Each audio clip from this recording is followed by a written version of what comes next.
Hey everyone, in this video we're going to be going through some passages and then answering the questions related to them.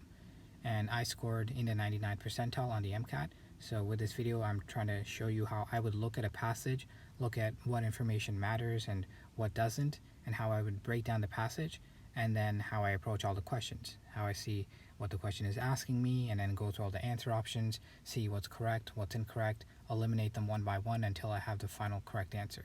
So hopefully me going through these passages will show you a right approach or like the approach that I used, and if you apply these techniques that should help you increase your score as well. Of course, if you have any additional questions, leave them in the comments below, but as I go through all these questions I won't assume that you know too much background knowledge. Like, of course, I'll assume you have done some studying for the MCAT, but all the information that you need for a question, what is present in the passage, I'll try to show you where it is and how you can use that information to answer the questions. So without any further delay, let's get through the passages. In this first passage, we are talking about chemical reactions which were done using lead. So a series of chemical reactions was carried out to study the chemistry of lead. We have like 4 reactions. So reaction 1, initially we had 15 milliliters of the 0.3 molar lead nitrate compound. That was mixed with 15 milliliters of 0.3 molar sodium sulfate compound. So keep in mind, I have 15 mils of this, and then this is a concentration. 15 mils of this is a concentration. That M is giving me concentration, which is moles over volume. So because that's concentration, we don't have to worry about like how many moles of the lead compound do I have, how many moles of that sodium compound do I have. We got the concentration. If the concentration is equal, that means we have like them at an equal concentration if we take the same volume, and we did take the same volume, so that means that we have similar number of moles of sodium and the sulfate compound reacting, so we don't have to worry about limiting reagent or anything like that. So whenever you see things reacting, initially you should think, is the MCAT trying to throw me off? Is something a limiting reagent? Is there more of one and less of the other? But no, in this case they're equal moles. Moving on, all that lead nitrate compound, it reacted to form compound A, which was a white precipitate, and then compound A was removed by filtration. Okay, so this reaction happened and then something formed, which was a compound A. Let's just look at what actually happened.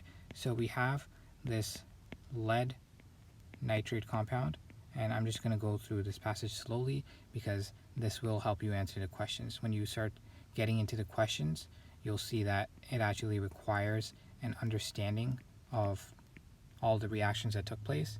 When you're reading the passage, you don't have to go so slow through it. You can kind of read through it, understand the main information. Okay, these two things were reacted, a precipitate was formed, and then later on I take that precipitate, I remove it using filtration, and then I do something else with it.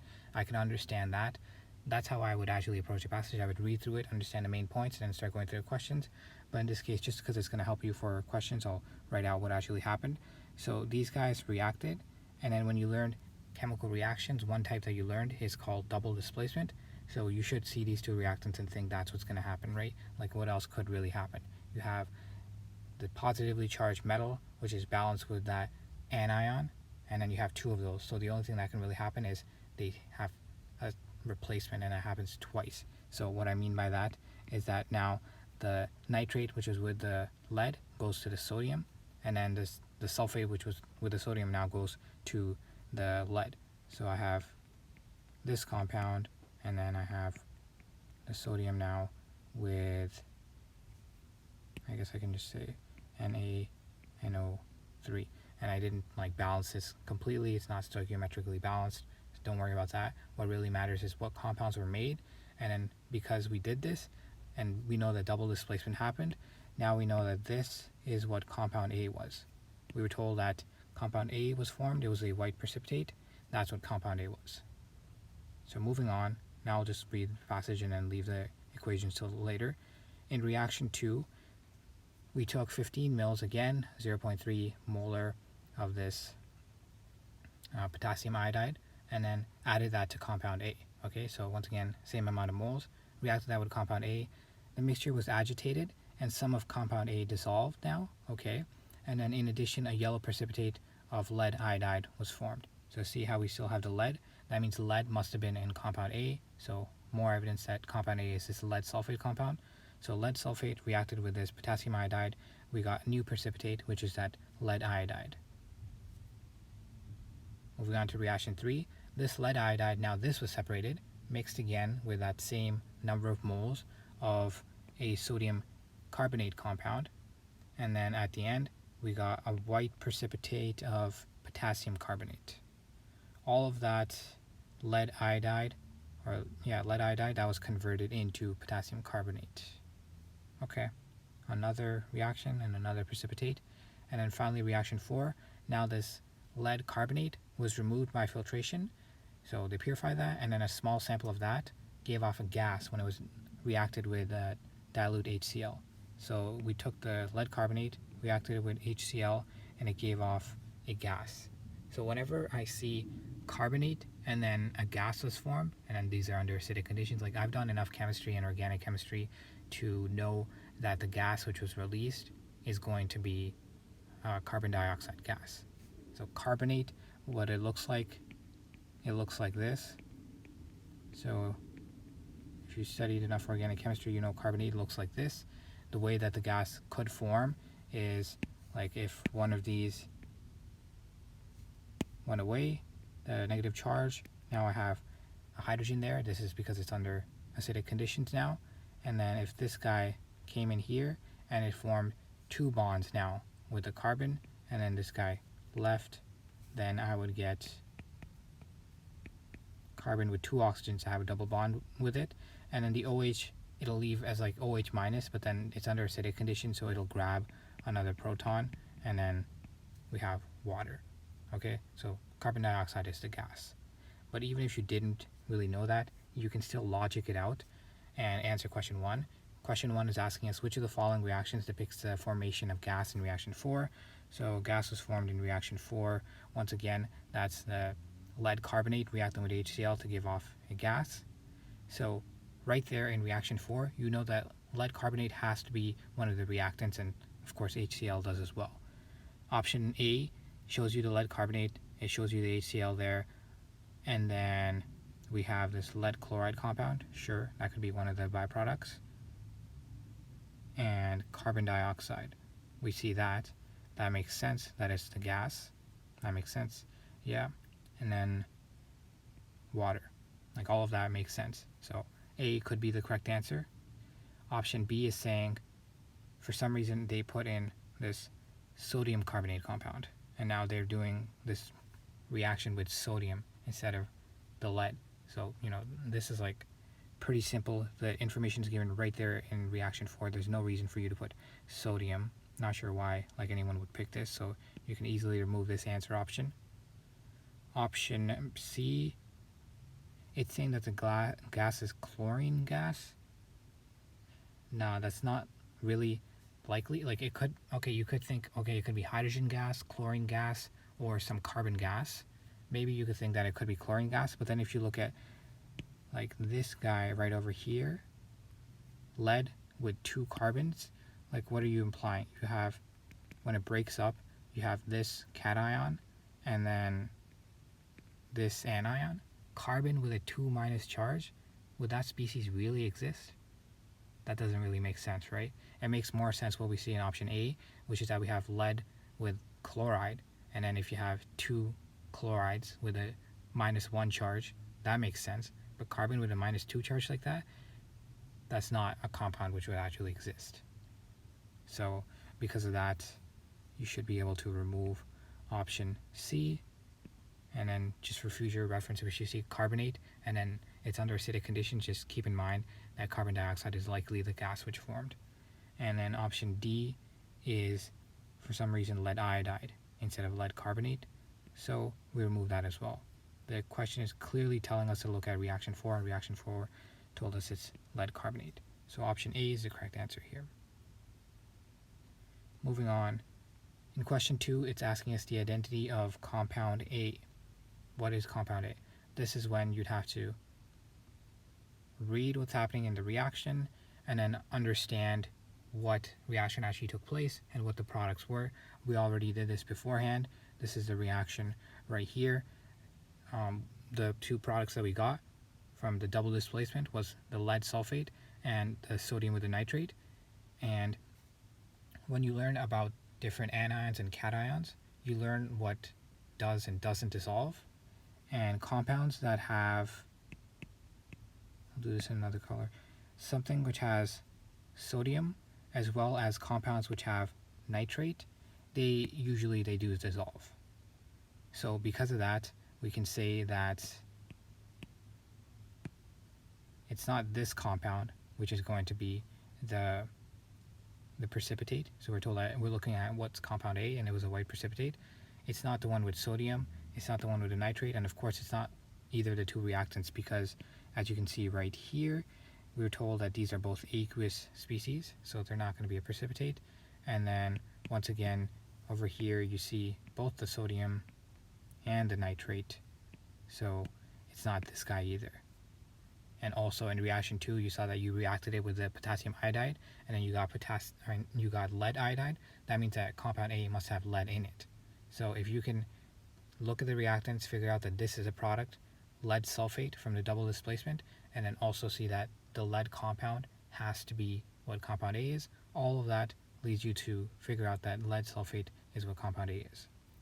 So option D is correct for question 2.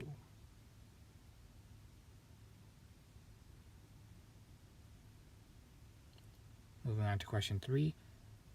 This lead hydroxide compound, this is slightly soluble in water. How would the amount of lead hydroxide that normally dissolves in 1 liter of water be affected if the pH were 9? So we're looking at this compound, slightly soluble in water. Okay, when it's soluble in water, what does that actually mean? It means that this guy is going to dissociate into charged species. So we have, first of all, we have the reactant that is going to dissociate into lead, that's 2+, and then also 2 of the OH minus. So when this guy dissociates, these are the ions that it becomes. This is the equilibrium reaction, right? So now what we're doing is we are putting this in pH 9 water, which means that the water is more basic. So if the water is more acidic, that means we have more protons. If it's more basic, what that is telling us is that we have more OH minus present. And OH minus happens to be a product in this reaction, so we are increasing the amount of a product. And according to Le Chatelier's principle, when we have an equilibrium, we stress it in some way, it's going to fight back and then readjust the equilibrium to get rid of the stress and get as much back to equilibrium state as it can get. So if we have more product present than would normally be present at equilibrium, the overall equilibrium is going to shift to the other side, to the left, and we're going to get more reactant. And that means we have more of this solid compound. The original thing was solid, that they show us right here in the question. These guys, of course, are aqueous because the products are aqueous because they're charged species, and we're talking about water. So we have more of that solid compound. There's going to be more precipitate. Less of it is going to dissolve in pH 9 water compared to just normal pH 7 water. So option A is exactly correct. Less of it would dissolve, and then it's because of this whole principle. Option B is saying the same amount would dissolve. Nope. Because we're changing the amount of product, something would be different. Option C is backward. It's saying more would dissolve. Definitely not. If we did something to get rid of the OH minus, like for example, if we put it in pH like 4 water, if we made it more acidic, then you could say that more would dissolve. But no, in this case, less would dissolve. And option D is incorrect. It's saying there's no way to predict the effect of the change in pH of the water. Maybe if we were talking about a different compound, there's like some other compound and then it dissociates into different ions. But in this case, it's pretty clear. If you have either protons being released or hydroxide anions, then you can say that pH is going to have an effect on that. So option D is incorrect. A is something that we can determine. Alright, moving on to question 4. Question 4 is saying a soluble form of this lead cation can be carefully added to a solution to sequentially precipitate and separate anions present in a solution. When this cation is added, in what order will the following anions be precipitated? Okay, what is this question asking us, first of all? So we have a soluble form of this cation. Essentially, we're titrating this cation into a solution, right? There are anions present in the solution. This solution contains a number of different anions. We're adding this lead now. That is going to form a complex with those anions. And then if we form a compound, which could be like one of the precipitates that we saw in the passage, that means that it doesn't dissolve as well anymore, so it's crashing out of the solution. And we are going to sequentially precipitate the anions. So one by one, because there's a difference in how much they can dissolve, we're going to first isolate the one which can dissolve the least. That's going to precipitate first, and then the next one, and then the next one. And then in the question, we're asked, what is that order? So of course, the order is going to be whatever is least soluble first is going to precipitate, and then the next least soluble. So it's a bit difficult to figure this out, but the information is there in the passage. In reaction 1, we already saw what happened. We reacted those two things together. We got the lead sulfate. Let's move on now to reaction 2. We took the lead sulfate. We reacted it with this potassium iodide. And once again, I'm not really caring about stoichiometry. I'm just giving you the main reaction which happened. We were told that lead iodide was formed. So this was formed, and then there's potassium sulfate as well, but that's not really important. K2SO4, that's another product that's formed, not really important. What is important is that this guy, and this would be an equilibrium, it'll go back and forth, and that is important. So that potassium sulfate and the lead sulfate and the potassium iodide, the two reactants, were placed in solution. This is an equilibrium. It can go back and forth. These compounds are ions, right? So they can break up into ions and reform different types of ions. However, when this compound was formed, we're told in reaction 2 that the yellow precipitate was formed, and mainly we got lead iodide, which was coming out as a yellow precipitate, and then down here, reaction 3, they tell us that the lead precipitate was separated. So if it could be separated, then probably there wasn't that much of the lead sulfate, and it was easy to separate just the yellow precipitate. So what I'm getting at here is that if there's kind of a battle between which one dissolves in solution and then which one doesn't dissolve as well and therefore precipitates out, the winner would be the lead iodide. So this was originally a solid, and then this was also a solid. What happened in this equilibrium is that enough of the lead iodide was formed, and because it's just really not that soluble, it's going to turn into salt, right? It's going to be a solid compound when those two ions come together and you get lead iodide. It's a solid thing. It turns into precipitate. It crashes out of solution, and because of that, it's Le Chatelier's principle again. It's pulling the equilibrium now to the right because there's less of the lead iodide. The equilibrium keeps going to the right. The reaction keeps going forward until more and more of the lead sulfate is used, and then the lead iodide keeps on crashing out. So because it's less soluble, it pulls the reaction towards itself. And then that same principle you see over here now. You have lead iodide. What are we reacting with? Sodium carbonate. And then the main product which we care about is the lead carbonate. Once again, this is solid, but we're told right here, all of the lead iodide converted into lead carbonate. That means, once again, if there's a tug of war, the lead carbonate is less soluble and it begins to crash out as a precipitate, and it pulls, this is an equilibrium, it pulls it more and more towards the right, and then all of the lead iodide is used up. So if lead iodide was the one which was less soluble, then it would be the one which would crash out, and it would pull the reaction towards itself.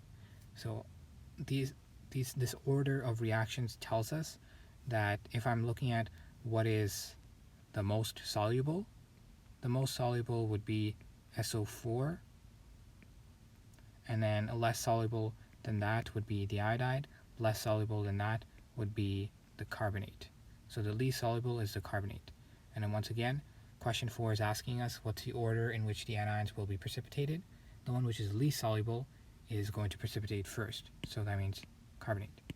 So therefore I can remove pretty much everything except for option B.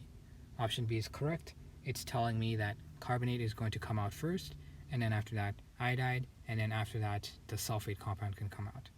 And the other ones are incorrect. A is saying like sulfate would come out, and C is also saying that. D is saying that the iodide would come out and then the carbonate, but that's backwards. So hopefully all that information that I presented will make you understand that this is the order that it goes in. This is probably like the most difficult question in this set of questions. And then the only remaining one now is question 5. That's asking us how many moles of sodium ions are there in the initial sodium sulfate compound solution using reaction 1. So whenever you get a calculation type of question like this, especially in chemistry, when it's asking you moles of something, look at specifically what it's asking you, okay? It's asking moles of the sodium ions in that sodium sulfate compound, and then it tells us to look at reaction 1.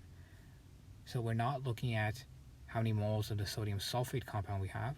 We're looking at moles of sodium.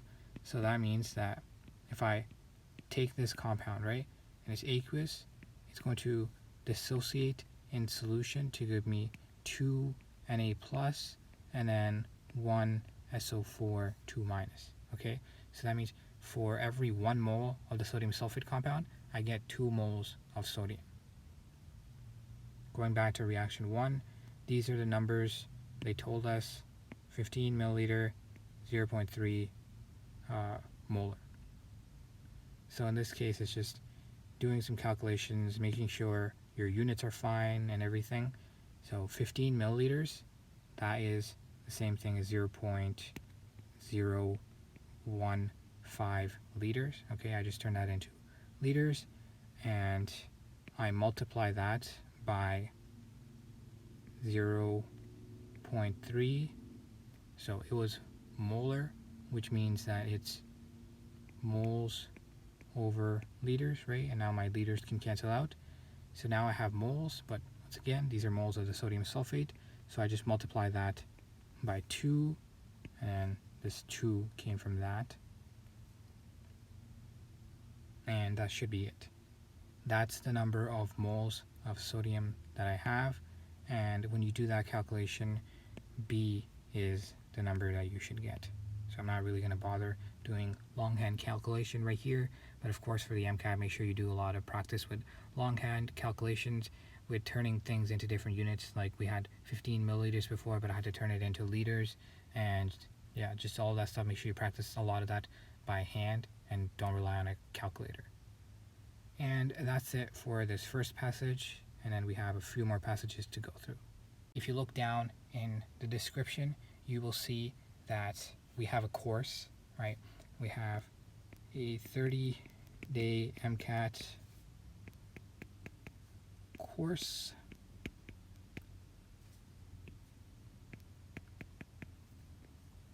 All the information for that is down below. You can check out our website. We also have like a webinar that plays from time to time, and it can give you more details on what is in the course. But essentially, what you saw here is what is going to be present in the course. We have lecture videos going through all the different topics that are covered on the MCAT and explaining those topics to you, but like at the level that you need to know for the MCAT. We don't try to go like way too beyond, because you don't have to for the MCAT. And then a lot of videos for like over 1,000 questions, going through the questions, going through the answers, breaking it down like you saw here, and then trying to teach you this method of approaching questions critically as well. So if you like what you saw, make sure to check out the link and see if this course is right for you. We call it 30-day MCAT course. You don't have to only be willing to study for 30 days to take this course. We have schedules for 30 days, but also for 60 days, for 90 days, or just however long you need to study. So you can just get in the course, you can move along at your own pace. The main thing is, if you like what you saw in this video, then check out our course. And that is it for this video. I'm going to end it off here. If you have any more questions, reach out to us, social media, email, everything like that. So thanks for watching. See you guys in the next